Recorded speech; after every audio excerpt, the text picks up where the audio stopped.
Two Bulls in a China Shop is brought to you in part by our sponsors and friends over at Manscaped, Trade Pro Academy, and Vanta Trading. Manscaped is the best in men's below-the-waist grooming with precision-engineered tools for your family jewels, and with a new and improved 2.0 version of the Weed Whacker now available, it's the perfect time to take advantage of our exclusive offer of 20% off and free worldwide shipping using promo code 2bulls at manscaped.com. As always, that is the number 2. And when it comes to institutional quality trading education, look no further than tradeproacademy.com. In our free Discord server, you'll find instructions to take advantage of our discount with them as well. And for anyone trading futures, check out vantatrading.com. Founded by Mr. W. Banks and Baba Yaga, they provide a ton of educational content with the focus of teaching aspiring traders how to build a repeatable, profitable process. Our exclusive discount code for Vanta can also be found in our free Discord server. We'll have all of those links and more in the episode description. Thank you for listening, and I hope you enjoyed today's conversation. You are listening to an entertainment program put together by a company called Financial Ineptitude. Anything said on this show is not an endorsement or professional advice. Would you really want to tell a court of law you were suing us because you thought taking financial advice from two idiots on a podcast put out by Financial Ineptitude was a good idea? Really? Clown hat smiley face. Hello and welcome, everyone. Welcome to the China Shop. I'm Shopkeeper Dan. With me, as always, is Kyle, creator of financialineptitude.com. Kyle, how are you doing today? I'm doing good. I'm a little confused about all the extra H's you worked into that opening script. Oh, hello and welcome. Well, yeah, how'd you to get the an H China into Shop? there? That's pretty impressive. With me is always. That's got to be some kind of accent, right? I don't know. I would love to see It's like the whimsical accent. I want to see Christopher Walken do a monologue like that. With the cool whip. I can't do Walken, damn it. I can't either. Children with the scooching. What if I told you about the scooching? Anyway, come on into the shop with us today. Sit back, relax, hedge against that rage machine, rage against that hedge machine.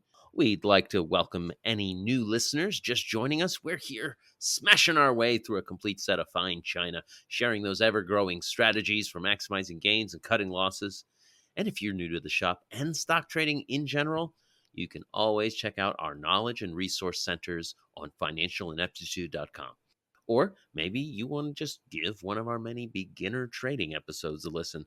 We'll have all those links in the episode description. But the best place to be is come on over to our totally free Discord server. We get on there every day. It's really, really awesome place to be with so many wonderful, fascinating, amazing traders. No paid tiers, no special access areas, because fuck that shite. When you do join the server, there's only one requirement, and that is you gotta hit up Kyle. Oh, yes. Also, don't be a dick. Yeah, I hit think up that's our main Kyle rule. with your mailing address so we can send you some smash it yourself swag straight from the shop. And also, I got a shout out here to Berard. Sorry, I missed your message. It was buried in message requests. So apologies for that. We'll get you something on the way here this weekend. Excellent. Yeah, sorry about that. Berard, I think it was. Yeah, I wasn't going to say the name because I didn't want to mess it up. But now that we've, now that I've messed it up, now that we've pulled it out, Berard. Sorry about that. Yeah. God damn it. Oh, Kyle, we got any show news to report? Yeah, coming out on Monday, a conversation with Carly Garner will be released. She is a commodities trader and she runs a brokerage. Ooh. We also finished recording a Delta episode with Baba Yaga at Vanta Trading, and thanks to everybody who submitted questions. That should be coming out the week afterwards. And I have no idea what's on the schedule for after that. Ooh, wow. Probably figure that out. Mm-hmm. I'm not. I might have to make sure I got people scheduled, actually. Yeah. I might have to. We might have to do some sort of deep dive episode and something with just me and you. God, that sounds like a lot of work. We might have to do some more art. Good Lord. I don't know. I kind of enjoyed that. All right, folks, we have got a reclusive, realistic, receding episode for you today. Lots of market-moving news, plenty of stocks on the radar, and brighter futures than the United States debt limit. No, ooh, too soon. Too Too soon. soon. Too soon. No, wait a minute. Are you talking about you're talking about the future? That's Yeah. not good. But the past hasn't been good for it either. I'm saying we've got a brighter future, but Yeah. Yes. Yes. Yes. yeah. That's a What if low our bar, future is though. just super bright? Yeah. Yeah. I like that. Yeah. I like your way you got it Yeah. better. Yeah. Optimism. Yeah. Try it. It's a drug. uh, Reach out to us. We love your messages and comments on Twitter and Facebook, especially on the Discord with all those amazing, fantastic people. We're going to have links to that in the episode description. But maybe you're old school and you want to just type up a regular old email. Well, go right ahead. You can find us at twobulls@financialineptitude.com. That's the number 2, BULLS. Maybe you got a hot stock tip. Maybe you want to tell us about a great trade you just made, or maybe you just took a job teaching math to some inner city kids. And if you don't help them get their test scores up, the entire school will fold. this sounds like when Cartman went to try to teach these kids.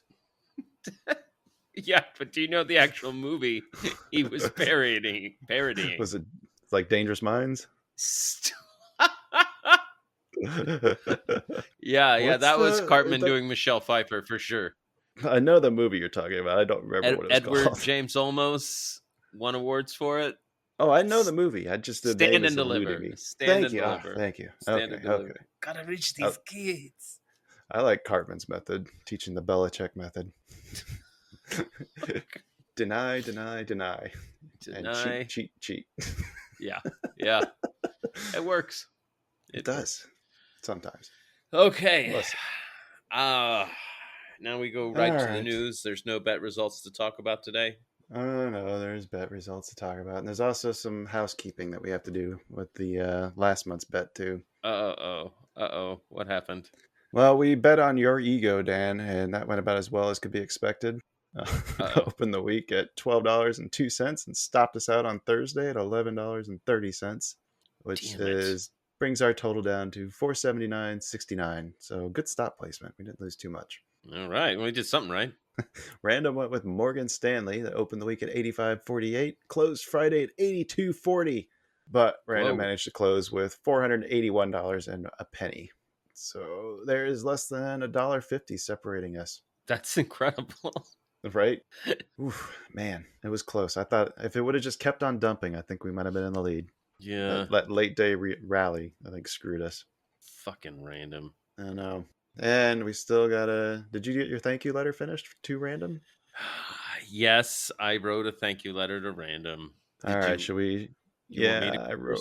You want to go first? Or you want me to? I think you should go first. Well, I found a nice form letter that I was able to take. It was something that looks like it was used for sending John Wayne a thank you letter. I thought if this is good enough for John Wayne, it's got to be good enough for Random. Yeah, way to really bust your ass on this one. Hey, I put a lot of thought into this. I'm asking ChatGPT if that counts. So mine starts with to my favorite market teacher, Random. When Dan said to me, "Hey Kyle, we should let Random pick stocks to compete against us," I couldn't have agreed more. I couldn't have agreed more, Dan, because I have considered Random to be an expert trader since his or its performance, picking NVRO in October of 2022 and crushing Joel last March. Yeah, that's definitely when I started thinking, wait a minute, maybe Random knows what it's doing. Yeah. Note to Laura there, if he, she, it hasn't done anything impressive lately, we send version B on the cheap stationery. Anyway, Random, it was great competing with you during April's bet. We enjoyed your, not market commentary, not trade, bold stock picks. Thanks again, and regards to your wife, husband, whatever. In closing, Dan and I agree that of all the market gurus, you, Random, were the best one. Very truly yours, Kyle. P.S. Wow. One last thing, Random. This is a personal note just to you, so please don't embarrass us by mentioning this to anyone else. If you lose this copy, it'll be posted in the Discord in the show notes. Lord. What did you come up with? Oh. First of all, I'd like to say I asked ChatGPT if I have to write a letter as a bet consequence, is it fair to use a form letter? And It said, if you were writing a letter as a consequence of losing a bet, using a form letter may not be the most appropriate approach. may In this not. case, It the didn't. purpose It was of the not letter definitive. is... It's true. It's true. It was not definitive. It says the the specific approach you take should ultimately depend on the terms of the bet and the preferences of the recipient. So it's up to random whether or not it counts. Okay. If a form letter was agreed upon as part of the bet, then using one will be fair. The most important thing is to fulfill your bet's requirements in a way that is respectful, good-natured, and enjoyable for everyone I'd say involved. good-natured, yes. Respectful, maybe not. All right, well. And also, just Here's to be sure here, yeah, okay. Got a dice roll that is definitely saying accepting. It gets Yeah. okay, Whew. good. All right. Random's Yes, fine he with is. it. Random Yep. took it. He All right. accepted. Okay. All right. let me get my letter reading voice on. La la la la. Let Leland lick Lionel's lusty leathers. Okay. All right. Dearest Random, I wanted to take a moment and thank you for all the hard work you've done over the years. I know the hustle and bustle of life can keep carrying us on, ever forward toward our inevitable death, and it's easy to overlook the ones who helped carry us when we were weak, lift us when we've fallen, and comfort us when we despair. You were none of those things to me, Random, and yet you were all of them. Without you, I wouldn't be the man I am today, weak, fallen, and despairing. And on a final note, in the spirit of you and all of your random kind, 289. 289. What? Sincerely, Dan Leeson, dictated, not read. What's 289 mean? That's a random number. Oh, brilliant. Random would know. Random would know. Random would know. They know their own kind. Actually, They know their own kind. Random did not know. It actually gave me 208 as an answer. Well, It good. would have been hilarious if I got 289 though. Yeah, right. Okay. Google bots aren't working that good. All right. So April month done. I think we can move on. Yes. Let's move on with a winning stock pick, please. Or some news. Oh, Dow drops deep on moving inflation, COVID frustration, war damnation. We're just bringing you the fucking news. You gotta recognize the game if you don't wanna lose. We're just two fools trading information. Yeah, we are. Rioters raiding, insider trading, taxes are raising, bills on the hill. We got a crypto mill. No, they ain't growing weed. When the Fed speaks today, it's some shit we don't need. Sing it, Dan. Two fools trading information. What? Two fools trading information. I'm inclined to agree. Two fools trading information. That is accurate. Very accurate. What information? True. What? All right, Dan. What's on the docket for news today? oh, yeah. That's what we're here to do, huh? Yeah, I think so. Not apologize to random or write platitudes. Well, oh, now I write platitudes. Jeez. You used a fucking form letter, man. Hey, I put a lot of thought into that form letter. I actually made the form letter. You actually did research. I did. Okay, all right. Yeah, the FDIC, who just bailed out some bank accounts. I remember that. They're going to apply a special assessment to banks with over $5 billion in assets starting in the first quarter of 2024. Wait, to all banks? Banks with over $5 billion in assets, they're going to impose a 0.125% or 12.5 basis point fee. Uninsured deposits with 5 billion assets or more in effect for 8 assessment periods starting in 24. Why? Yep. Does everybody else have to shoulder the load because this one was stupid? Just the biggest banks. It turns out that's how the FDIC has been set up all along. Oh, really? Yeah, like the FDA, this is Oh, no special thing they're doing. This is how it works. okay. Interesting.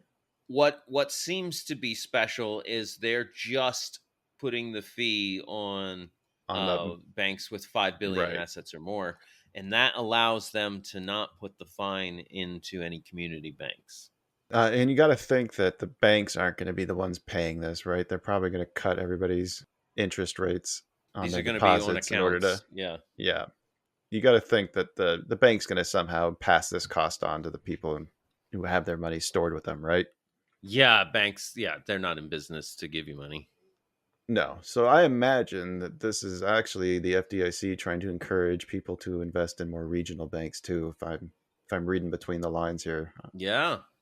Yeah. So this, JP Morgan, Bank of America, Wells Fargo, Hmm.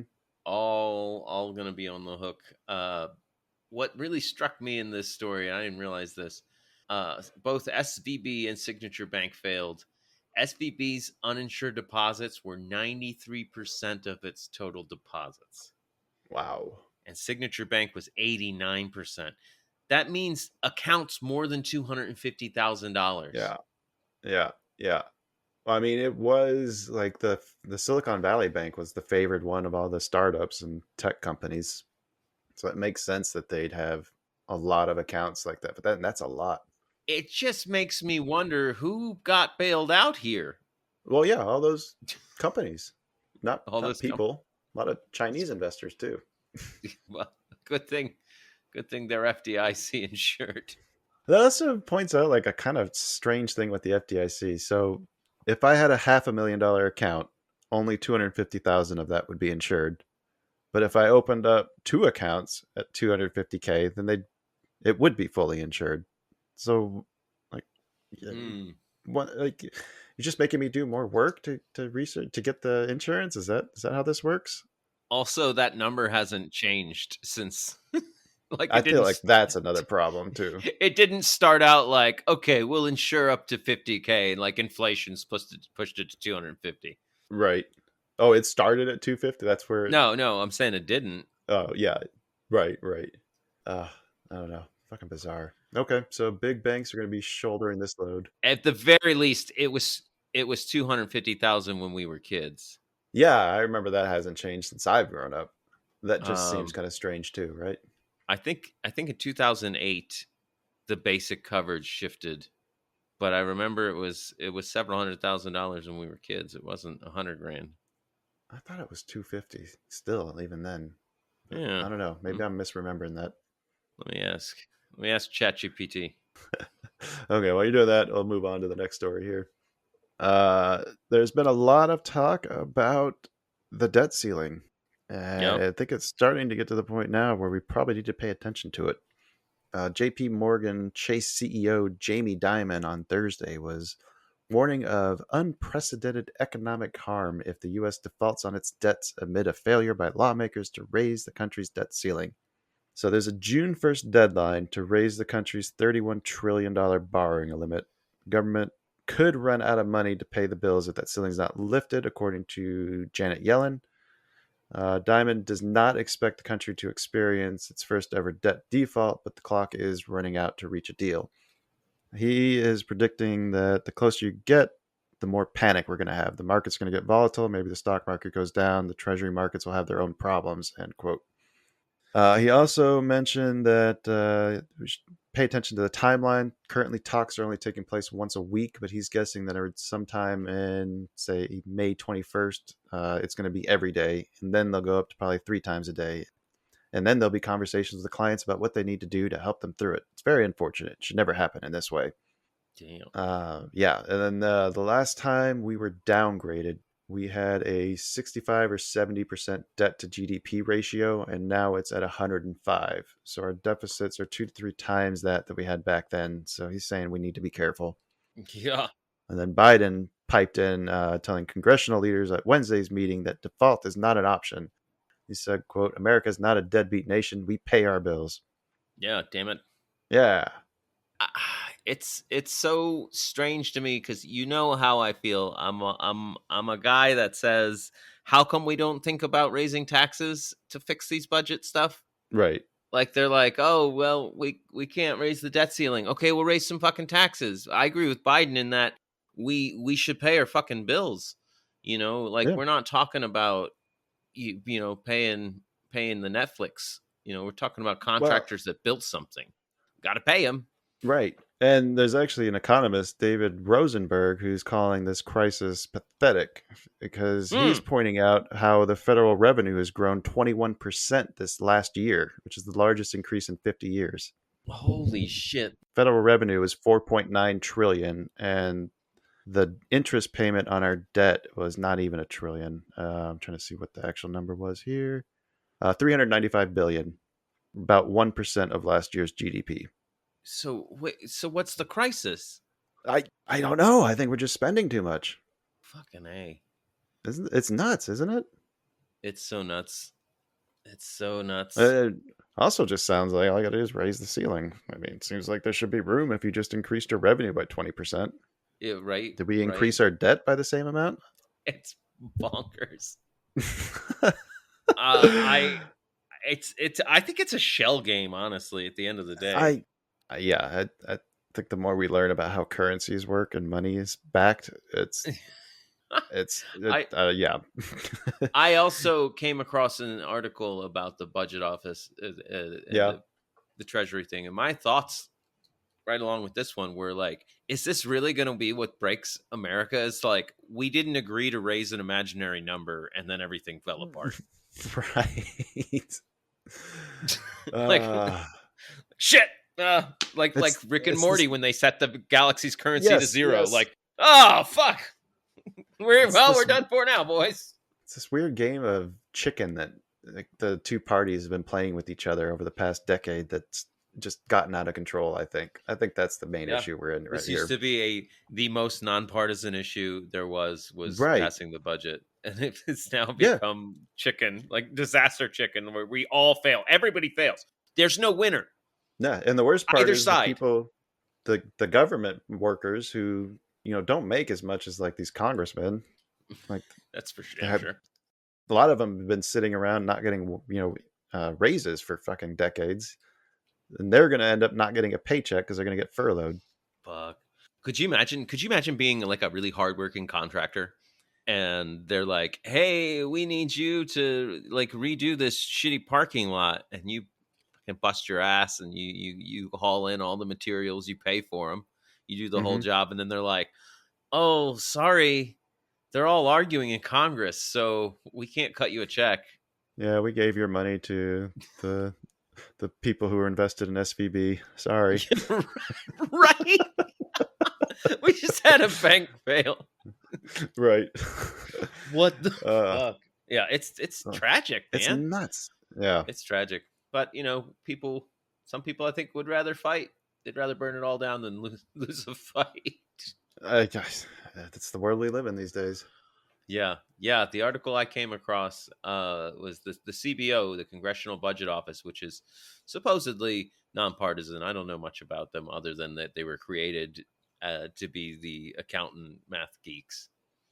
Nerds. To math nerds, to go over anything put up for Congress and project like what it would do.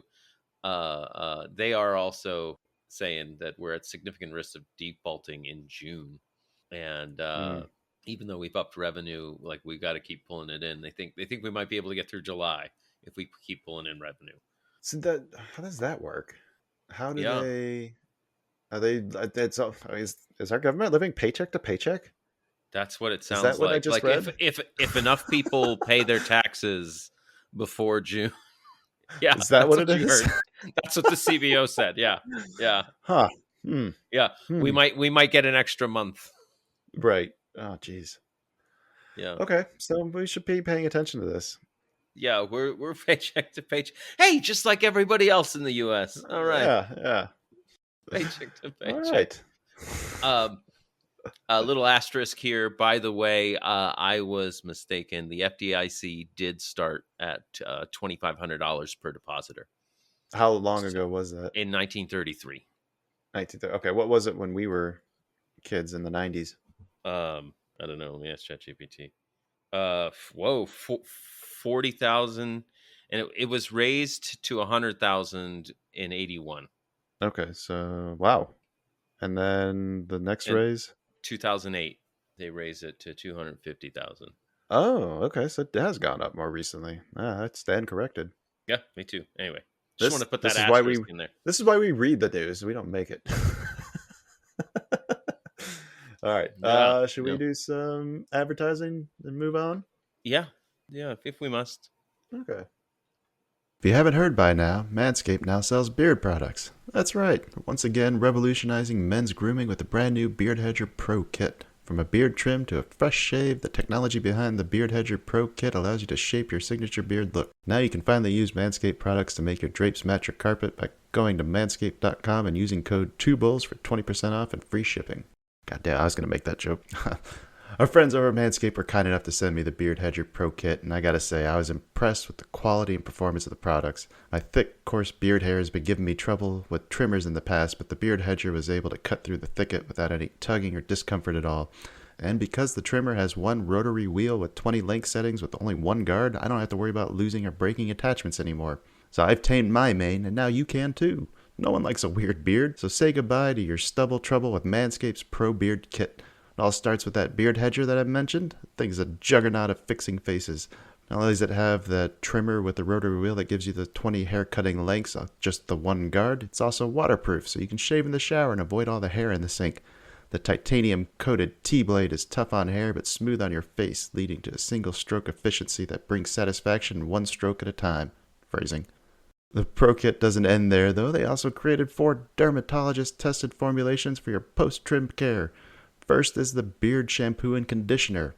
Gotta remember that all your hair is different. Beard hair, as I mentioned, is more coarse and easier to damage than the hair on your head, if you have hair on your head. That's why the kit has made shampoo and conditioner specially designed to moisturize, reduce ingrown hairs, replace natural oils, and promote beard health. Next, the kit has Manscaped's Beard Oil, an essential piece for your main facial accessory. No one wants a guy whose beard is brittle and dry. The oil relieves dryness both on the beard and the skin beneath while adding a little shimmer and shine, which makes you look extra fine. Cap off the kit with the Beard Balm, a pomade that shapes, styles, moisturizes, and tames for a sculpted look to attract any fellows or dames. The Pro Beard Kit also comes with 3 free gifts: beard brush, comb, and scissors to ensure your beard is ready to impress. So get 20% off and free shipping with code 2bulls at manscaped.com. Of course, that's the number 2. That's 20% off with free shipping at manscaped.com using code 2bulls. Manscaped Beard Hedger, 1 stroke, 1 guard, 20 lengths. When you love someone, seeing them struggle with their mental health can be one of the hardest things in the world, especially when you know they need help, but don't know where to turn. That's why 988 Lifeline is here. 988's trained crisis counselors are available 24/7 by phone or text to provide you with the resources and support you need to help the people you love. No one should have to struggle alone. Call or text 988 Suicide and Crisis Lifeline, day or night. 988. Hope has a new number.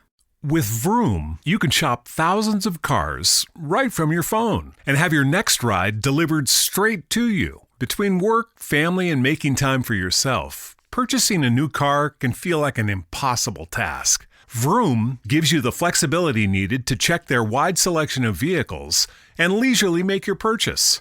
You'll also never have to negotiate the price of a car, so you know you're getting a good deal. After purchasing your vehicle with Vroom, you'll have a full week, or 250 miles, whichever comes first, to ensure your new ride is right for you. Plus, all cars on Vroom.com come with a 90-day limited warranty and 1 year of nationwide roadside assistance, giving you peace of mind while on the road. You can buy a car from Vroom entirely online. So, next time you need to buy a car, just grab your phone, go to Vroom.com, and check out thousands of cars. And that was some good advertising, I think. Well, you know what? That was better than I initially thought it was going to be. Yeah, I can't believe you listened to the whole thing. Yeah. How about a song?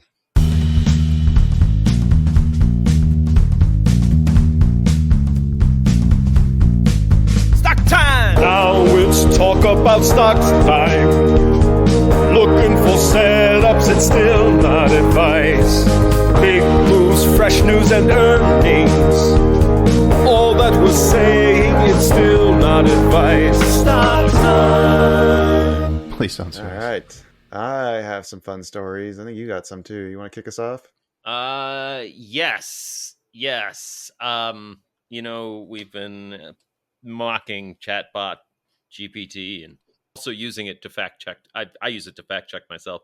Oh, yeah. Yeah. I don't know why I trust it, but it seems like a trustworthy chap. Ask for references and make sure that the references are real links. Right. This isn't for a college professor. This is just for me.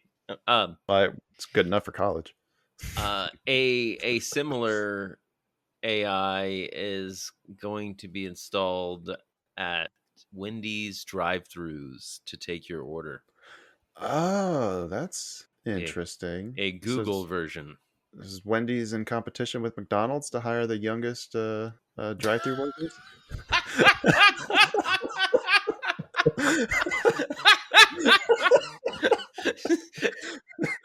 Sir, the chatbot working this drive-thru. How old is it? Oh, that would be amazing if Google did sue them. Like, do you know how old chatbot is? Yeah, right. My God, man. It took our jobs. I have noticed at I think it's Arby's when I go for my curly fries. How's that for an ad placement? I love curly fries. Anyway, they're so good. Yeah. Their drive-through gives me an automated speaker like welcome. It's the same thing, like welcome to Arby's. And I feel like we're getting closer to a Johnny Cab from Total Recall. Like, welcome to Johnny Cab. God. Yeah. Right. And seeing now they're going to shrink the workforce of your average Wendy's and replace it. I'm on the fence though, because part of me is like, well, maybe now they'll get my fucking order right. I'm more worried that it'd be the other way. I'd be more worried that it's going to be like when the speech to text first started, or when you could you tell your phone to call somebody, like call mom, calling Bob. What? No, call mom. Oh, right. I'm not gonna be able to understand what I'm saying. Oh shit! Especially if I'm like hanging out of the back door drunk. Yeah, you're gonna be like my cheeseburger. There's gonna be images of people screaming into the speaker. Large Frosty. I'm sorry, we don't sell. Fuck, I got nothing. I want a Whopper. We don't sell Whoppers. Give me my Whopper. All right. So, speaking of questionable decisions by major companies, I saw that Microsoft has signed a deal with a nuclear fusion company to provide electricity. Nuclear fusion? That's awesome. First of all, Microsoft? it got me super. Yeah. Signed on Wednesday with Helion Energy. It's a nuclear fusion company based in the U.S. A nuclear fusion? Yes. They expect the plant to come online by 2023 and have a power generation target of roughly 50 megawatts after 1 year ramp up. I didn't think fusion was that close to being commercially viable, I think is the word, right? Yeah, me neither. But Microsoft seems to think so. Okay, so how far are we from a AI chatbot that's powered by fusion? I mean, probably 2028 based on this, right? Oh, and then much longer after that, then we put him in a robot and give him weapons and be like, kill the bad guys. No, we'll just put him in charge of the fusion plant and let them run it. No, I'm thinking they're walking around with a little fusion core in their chest. Oh, fuck that. No, never. Yeah. We do not do that. I think we've learned our lesson from the movie industry. No, this is amazing. This is truly amazing. Incredible dubious. Amount of power. I'm dubious, though. I think it's awesome that it could be that close around, but I am dubious that this will actually meet that target date.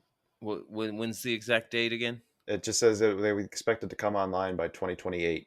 That's 5 years from now, and we've just recently got to the point where we're finally getting net energy out of fusion reactions, but we still can't sustain them for long enough to keep them from like melting everything. I thought that's where we were at, where they had in some universities.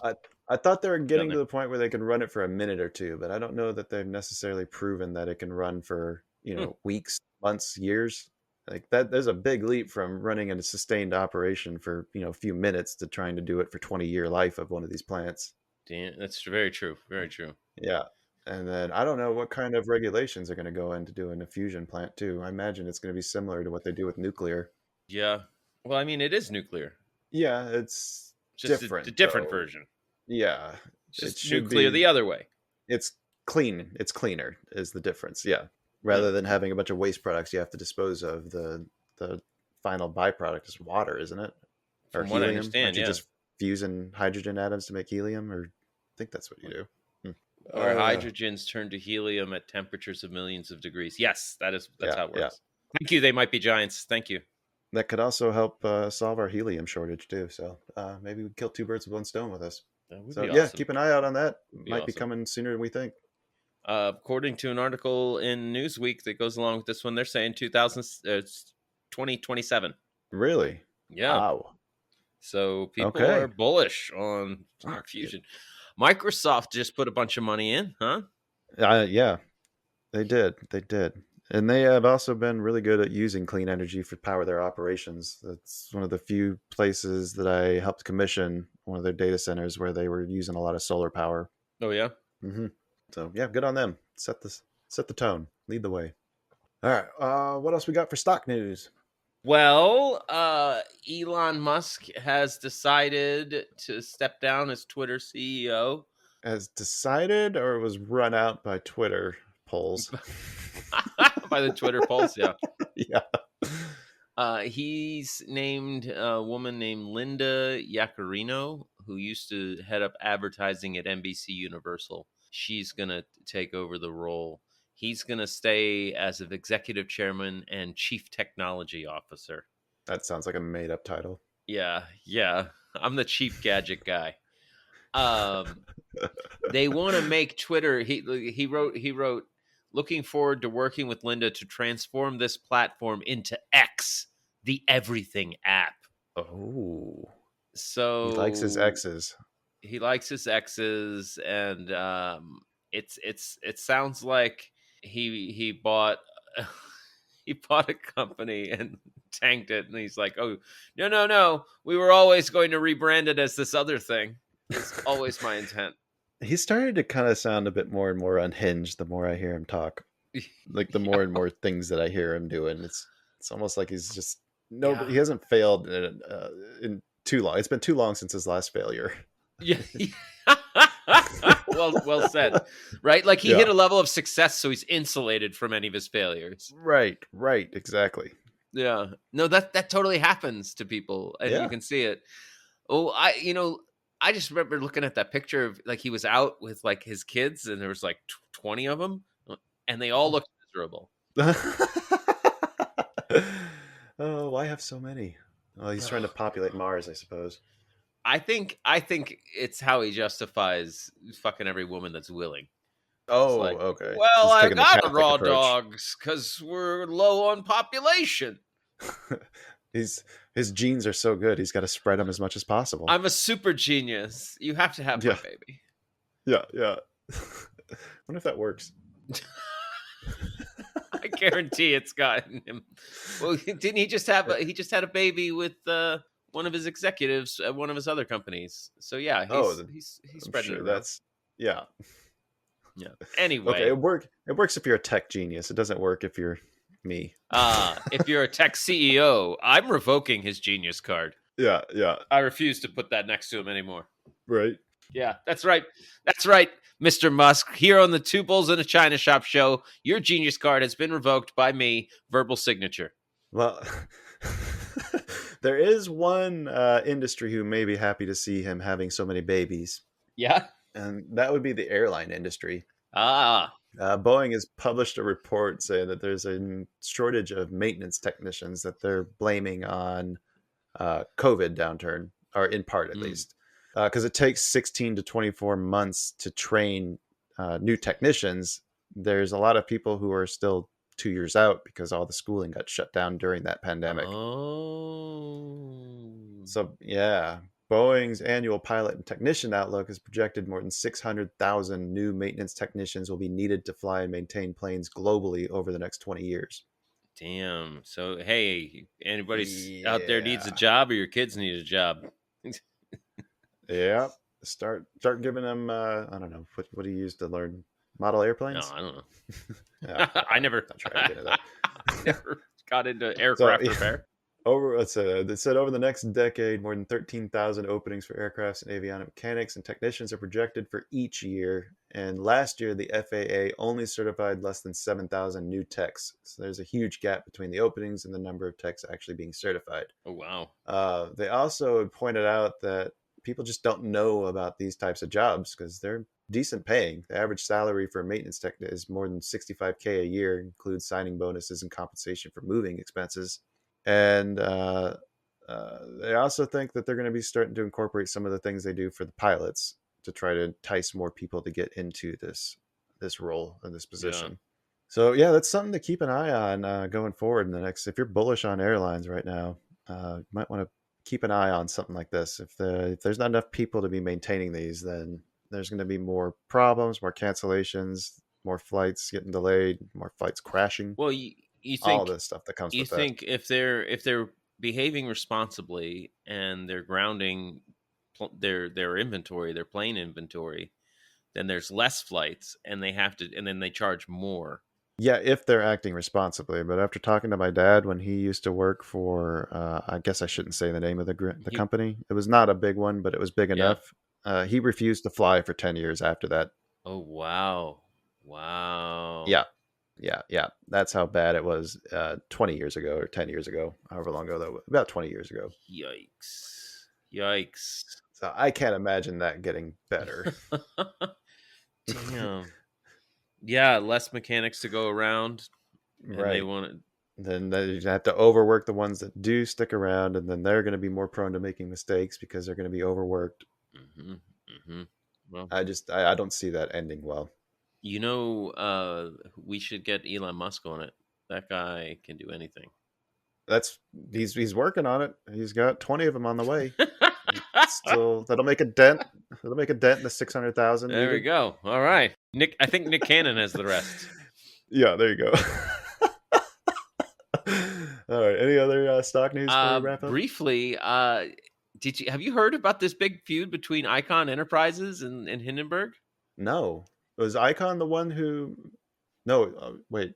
Is Icon associated with Hindenburg, or are they two separate entities? Okay. A Hindenburg report came out claiming Icon Enterprises has, quote, been using money taken in from new investors to pay out dividends to old investors. Oh, that sounds very Madoff-ish. Yeah. They called it such Ponzi-like economic structures are sustainable only to the extent that new money is willing to risk being the last one holding the bag. So Hindenburg came out hard against Carl Icahn. And of course, Carl Icahn is come out hard against them. He quote him, shocking. They would be more aptly named Blitzkrieg research given its tactics of wantonly destroying property and harming innocent civilians. So people they were trying to his company IEP, Icon Enterprises, they've been known to be one of those big dividend companies, right? Right. Okay. Is he publicly traded, that one, or is that a private investment firm? IEP. Okay. Well, I mean, the books should be public, right? All the financial statements, you should be able to look through that and confirm that for yourself. Like, if that really is a bunch of bullshit, you should be able to just point to the record keeping and be like, no, look right here. Yeah, you should. I agree. Yeah. Well, I didn't pull up their stock chart till just now. Yeah, they this Hindenburg report, whoa, took them from 51 down to 30. Ooh, that's a spicy drop. Yeah, it is a spicy drop. So people have bought the dip a couple times now. Looks like the low is 28.29, and then the more recent low, it was 30.05. So it's making a higher low on the daily chart. But he's saying we should buy the dip. Shit. So here's the thing about going through the books, though. to assess, according to a Seeking Alpha article, investors need to assess carefully whether Hindenburg's report makes sense, coupled with a report from their rival Pershing Square, saying what I believe is the opposite of what they're saying. But it's hard to digest if you're not an accountant, apparently. I'm just looking at their earnings statements for the past year. That out of the last 7 reports, only one of them has been profitable. Really? Okay, so Yeah. Seeking Alpha came up with like a little cheat sheet for the Hindenburg allegations and what the investors should consider. Hindenburg allegations: IEP ownership comprises 85% of Carl Icahn's net worth. 60% of holdings are pledged as personal margin loans. Oh wow. Yeah, so they're saying like he is using his ownership in the company as collateral all over the place. It's the way I read that. Right. Yeah. That sounds familiar too. IEP trades at a 218% premium to its last reported net asset value, vastly higher than all comparables. Wow. Okay. Well, if they're targeting it, if short sellers are targeting it, maybe we should jump on board with them. I don't know. To think about that when we get to the bet pick. Dividend payment is unsupportable given the company's negative cash flow, as you pointed out. Yeah, and you can keep going back. It looks like it's been a while since they've been consistently profitable. Yeah. If ever. Wow. Yeah, I don't think I'd bet against that Hindenburg report. I'd have to dig into it myself. Yeah, it's really interesting. Carl Icahn is an older guy too, and I wonder at what point are we going to see people like Carl Icahn, Charlie Munger, Warren Buffett, start to lose their edge just because they're old, tired. Like the human body's frail. Your brain, it's only sharp for so long. Like nobody. Also, don't you want to retire at some point? Yeah, right. Oh no, they're addicted to money. These guys are addicted to money. I think so. All right. Should we move on? Get into crypto? Because let's do it. All right, let's do that. I got some crypto in my wallet, hanging out on my Ethereum blockchain. Yeah, I got some crypto in my wallet, some Doji, Sushi, Polkadot, NFT, decentralized, anonymized, fabulous cryptocurrency.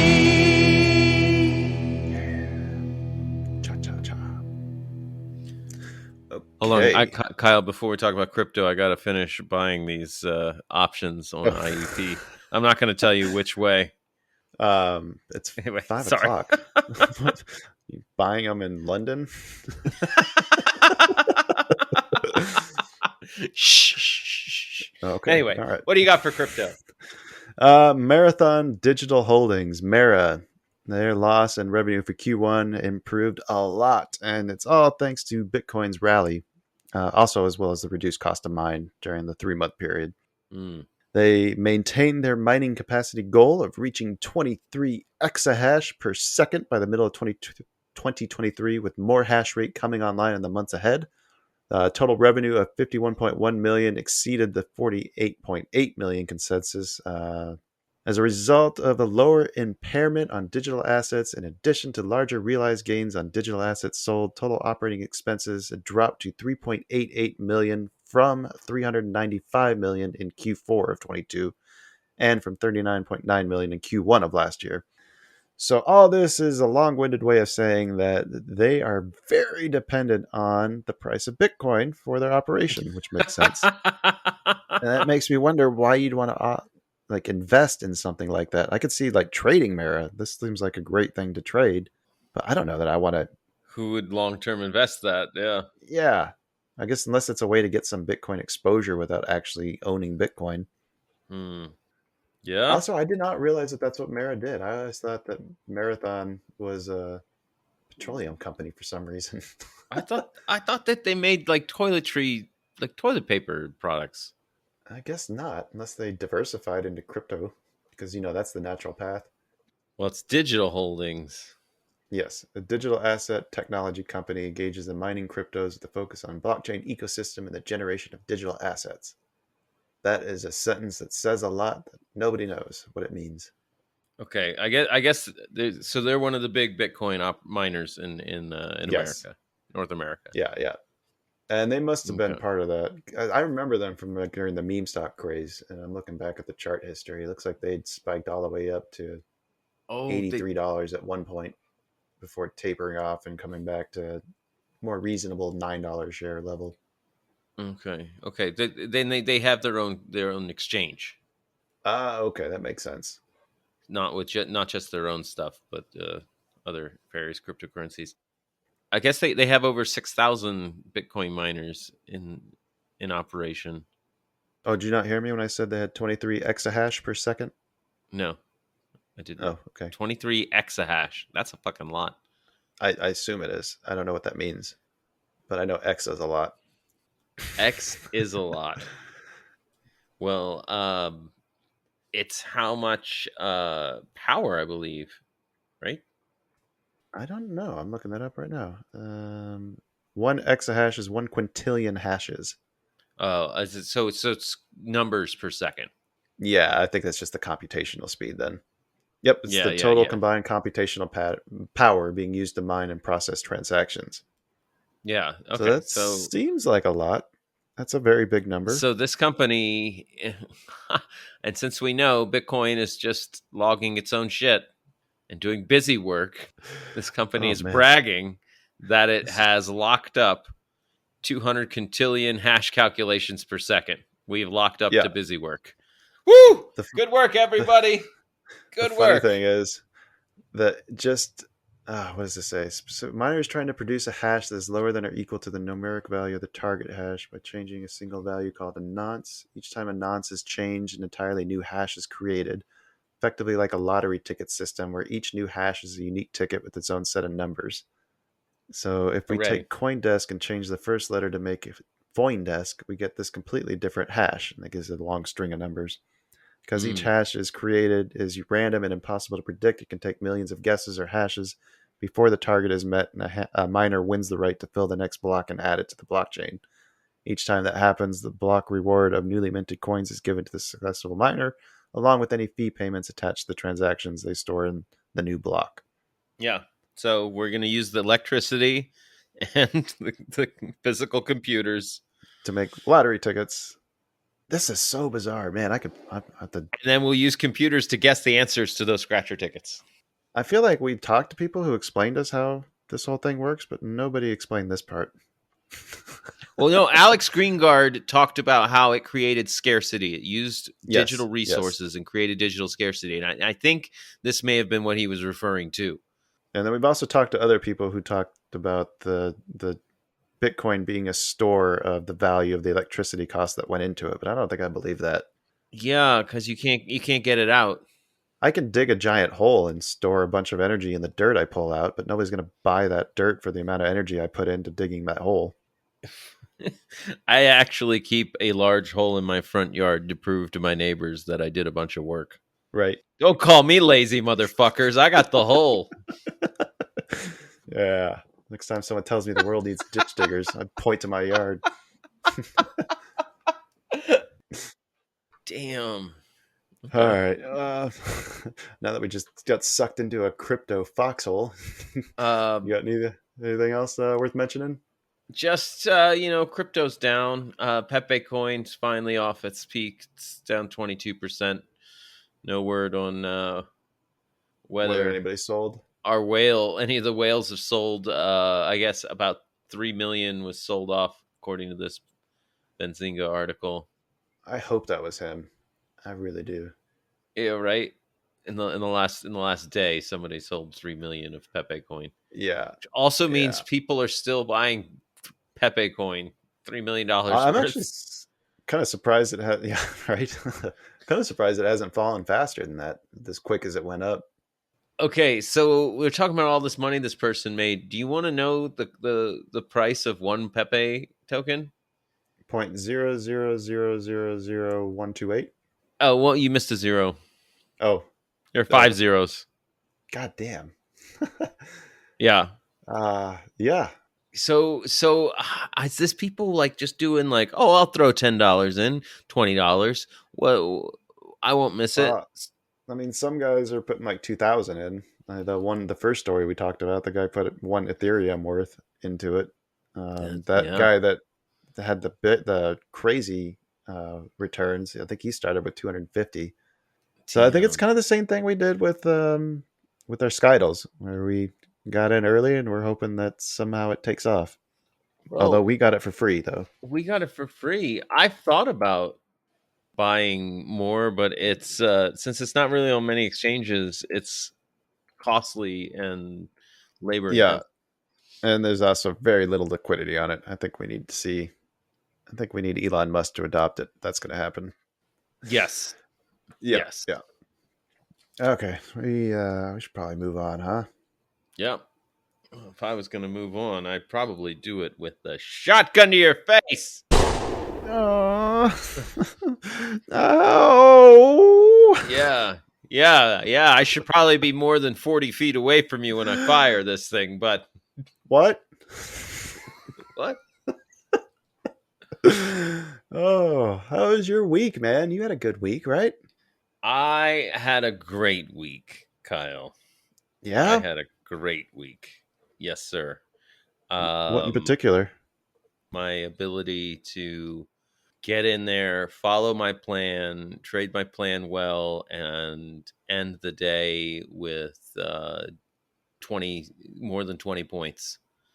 Which is exactly your target, right? My target. That's what I was trying to do. Right. I'm trying to just get in there, hit a nice single, maybe a double, and get out. And I managed to end the week at 90 points after commissions, 90.25. And I wanted 100. I had 100, but I traded Friday and I gave some back. But when your worst day is only losing 11 points. Yeah, when your worst day is half the losses of or half of the wins that you make on your good days, then I think that's probably a sustainable. That's where you want to be, right? Yeah, and I really think my opportunities, like I'm getting better and better at finding those opportunities early in the day to move on, and then it doesn't matter what the market does after Yeah. that. So I've been really enjoying trading with you again since you've come back to the voice channel. Yeah, thank you. Yeah, it's been good. Yeah, it's nice to just bounce the ideas off, talk to each other about what we're seeing. Like I feel like I'm getting a better handle of the Dom because you're ahead of me on the courses from Trade Pro. Yeah, that new course from Vico is a game changer for me personally. And I agree. Yeah.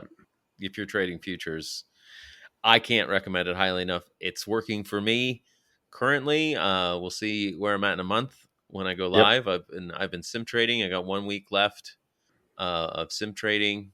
I'm up since I started sim trading. I've been up every week. Yeah, you only had like one losing day, right? Since I watched the course, yeah, I've had 2 days where I finished in the red. One was Friday at 11 points, and the other was the week before at a half a point. Yeah, I can't be too upset with that. Well done, man. Yeah, thank you. Hopefully, I can't stress enough. Everybody's got to have their own style, but Yeah. I'm really, really feeling good about a hittable target, a doable target. Yeah. Right? Yep. Like reasonable expectations. I'm gonna start this day. Like I'm not trying to find that big home run. I'm just trying to get on base and and then like I finish for the day pretty early, and I get to spend the rest of the day going, Dan, you did good today. You traded on plan, and the plan rewarded you for it. And the day, yeah. Anyway, when we'll get to I think it was ugly. It could just be bad. We'll get to later. You had some good things happen this week? Yeah, I think so. I felt really good about the way I recovered on Friday. We'll get into why that was a recovery when we talk about the bad and ugly. Also started this week diving into some options setups to try to diversify the opportunities that I can take advantage of. Something that I've been working on with Eric. I'm learning right now the cash secured strangle strategy, which is basically like the wheel, but it's as I was going through and learning more about this was the piece that I was missing initially when I first tried to trade the wheel, I think, a year or two ago. Like how to handle when the thing moves against you and you're stuck with the stock that you ended up buying, $10 higher than than it's trading now. Yeah. Like there's mechanisms in place in the setup, the way he's teaching it, that makes sense, like how you can minimize that exposure. Nice. So yeah, I'm really excited about the way that's going. I also want to give a shout out to Joel for having a great week too. There's one thing in particular that he said when I asked him about some of the trades that he'd made. Where was it? Let me find it here. He said, most of the current teachings are around to get on board a trend. I've struggled with it for the last 2 years. I'm making this a game about what I like to play. And I love that. I love the way that you are taking all the stuff that you've learned and now you're figuring out how you can use it to do what you want to do with it, not trying to do what everybody else is telling you should do. Yeah. Like once you get to the point where you have the information, like you've got to figure out a way it works for you, right? You got to make it yours. Yeah, and I see Joel doing that, and I see him getting the rewards from it too, having a great week. I just loved seeing that. I had to throw that shout out. Yeah. Joel, shout out to Joel. I gotta say, I've been waking up stupidly early to get on the call with you and Joel. Yeah, and it's been great. It's been great hearing everybody talk about their levels and their plan for the day, and not being frustrated and dejected, but being like, "Hey, we're watching the markets. This is what I'm seeing." It feels good. It feels really good. Does. To be part of that. I agree. Yeah. What was your bad? I gotta say, on Friday, I got completely outside of the trader's mindset and just was flailing about. I had it's the same thing. I had one day last week. I had one day this week. Mm-hmm. It just happens. Honestly, I shouldn't have been trading. And this Jamie Lynn reminded me, like last night, I had got back from the Excalibur jousting show. Oh, I love that show. I know, right? Like I went. Yeah, it was part of my birthday gift. Was dinner there, and I was so fucking sick last night. I had to take a bunch of pills. Like my guts were not happy. That Cornish game hen didn't do you well? I actually opted for the vegetarian option. Ooh, that was your mistake. Yeah, it was like their buffet pasta, but sitting out longer. I mean, I can't prove that, but when you eat something and it goes foul, yeah, it's pretty. It's usually pretty a safe bet. It's usually a safe bet. So I didn't have a best night, so I shouldn't have gotten up and traded anyway. Like I should have known better. Like I should have stopped myself and said, Dan, no, you weren't able to get to bed on time.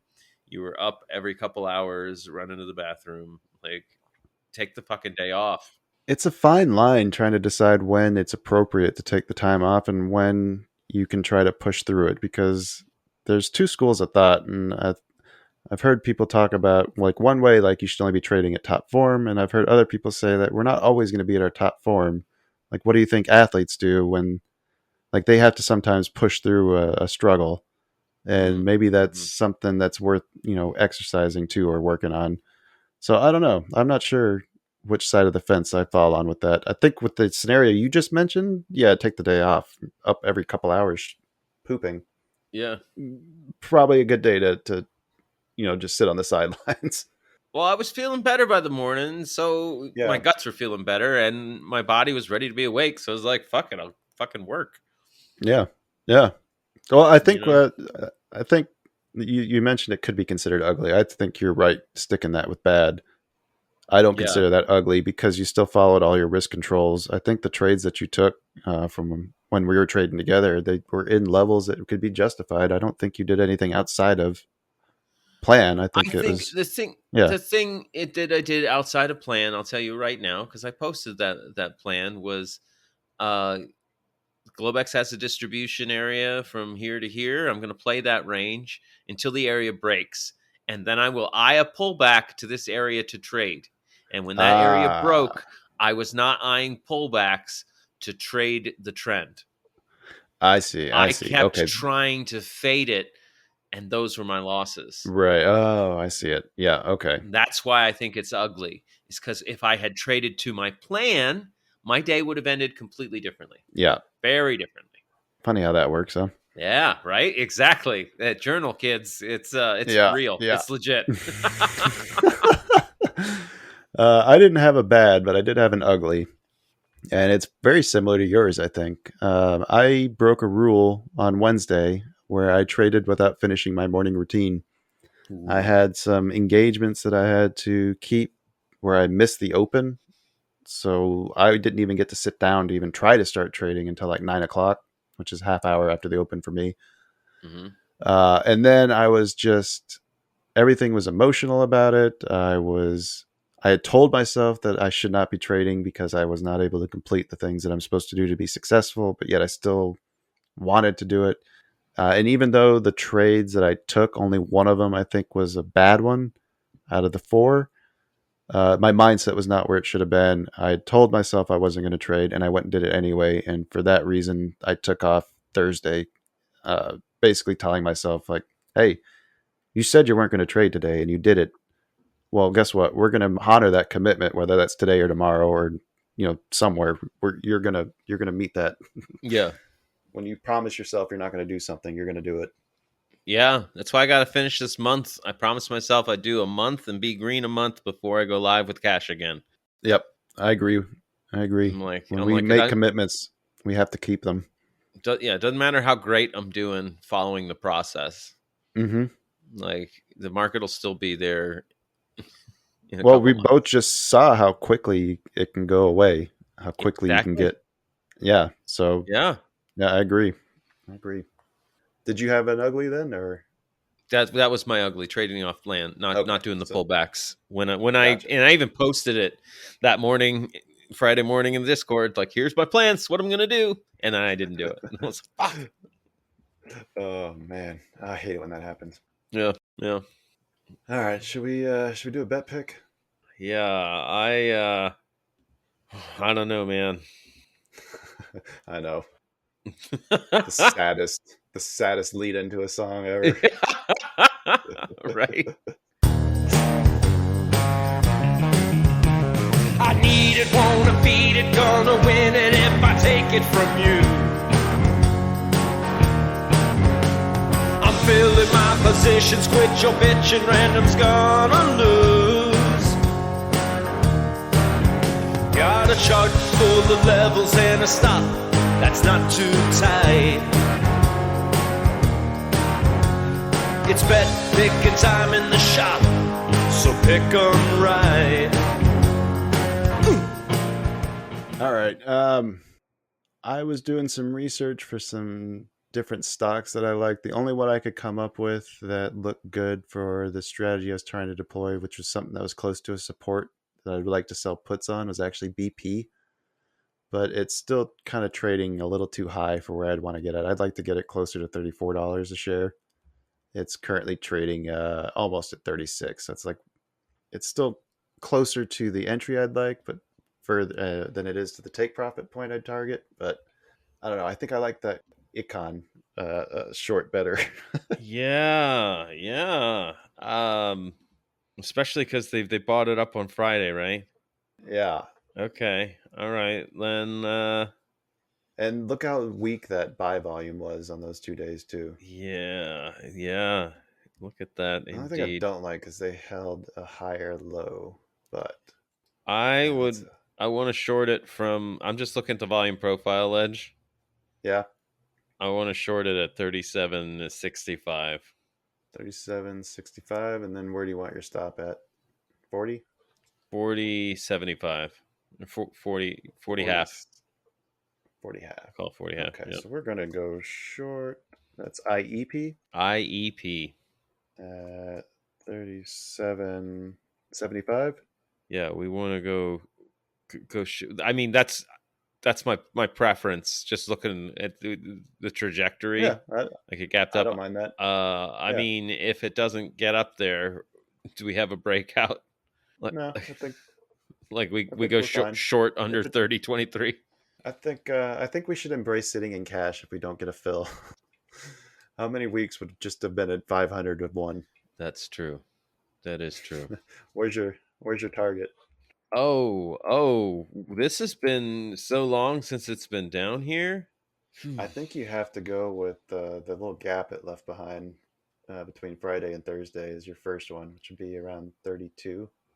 Yeah, I was just gonna say, Kyle, it hasn't traded this low since like 2010. Yeah, it's been a long minute. Yeah. Carl, what the hell? Would have been great to get on a 2000. Okay, anyway, I think 30 half. 30. I said 32 half. 32 half. Yeah, we can do TP1 there. Yeah. And let the rest run if you want. TP1. Rest run with stop at break even. Yeah, perfect. Okay, we put a stop on this time. I think we forgot that last time, or a couple weeks ago again. Shit. yeah, that'll be an ugly next week if we did that. Random has New York Stock Exchange. Why does Random do this? Where it picks tech sector for your New York Stock Exchange, and then it goes for finance for NASDAQ. That is weird. Air Lease Corporation. AL. AL. Okay.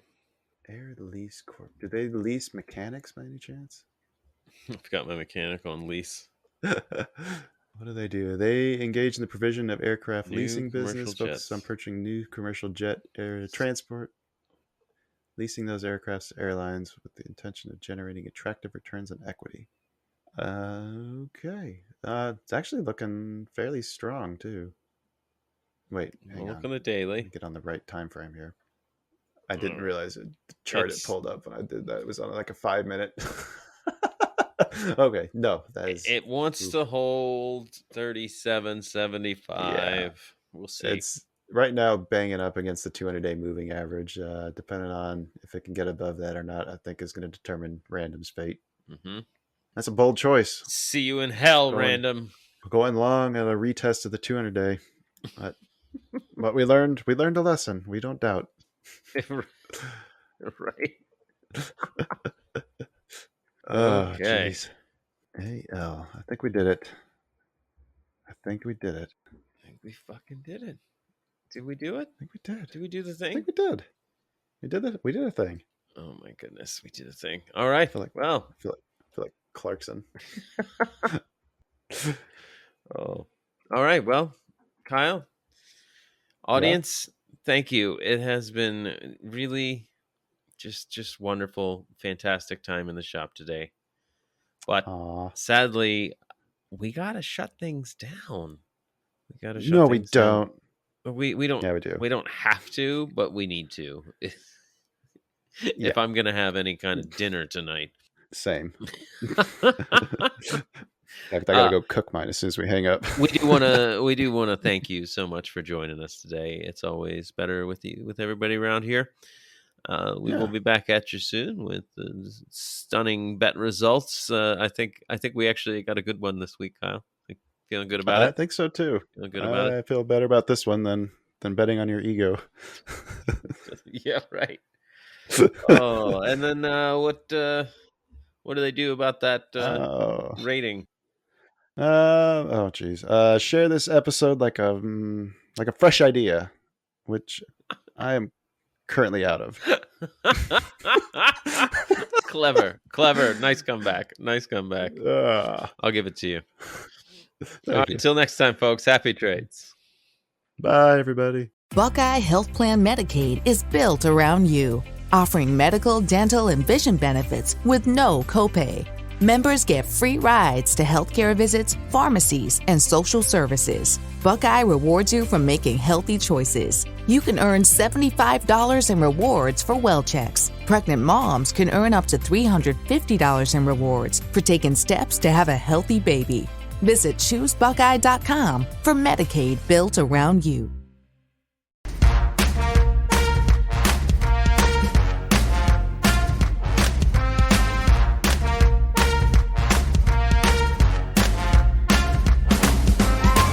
Two Bulls in a China Shop is an entertainment program, and all thoughts and opinions expressed in the show belong to the hosts and not of any company. They are not intended to provide specific advice or recommendations for any individual or on any specific security or investment product. It is only intended to provide entertainment about stocks in the financial industry of trading. If you make trades based on what you hear in this show, you assume all risks for those trades.